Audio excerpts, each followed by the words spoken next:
ইলিশ ভর্তাটা খাইয়া মোর এত ভালো লাগছে, পাগল হইয়া গেছি। আপনারাও দেখতে থাকুন, এই ইলিশ ভর্তাটা কত মজা। এভাবে করলে মজায় 2 প্লেট ভাত অনায়াসে খাইয়া ফেলবেন।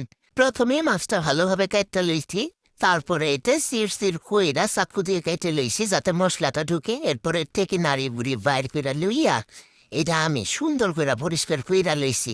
মাছের ফিসাদা আমি পাটায় দিয়ে লইছি, তারপর এতে হলুদ দিছি, মরিচের গুঁড়ো দিয়া লবণটা দিয়া ভালো কইরা মিশাইছি। মিশাইয়া এবার দিছি বাটা বাটা দিয়া একদম নিফাস কইরা ফেলাইছি।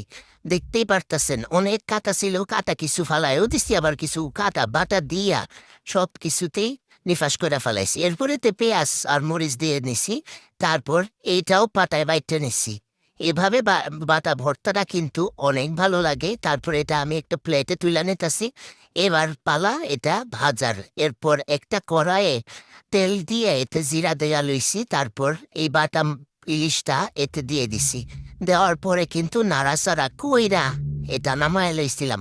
ভাজা ভাজা কইরা ইলিশ জুড়ার মতো কইরা নিছি। এটা কিন্তু দেখতে জুড়া মনে হইলেও এটাই কিন্তু ভর্তা অনেক মজা।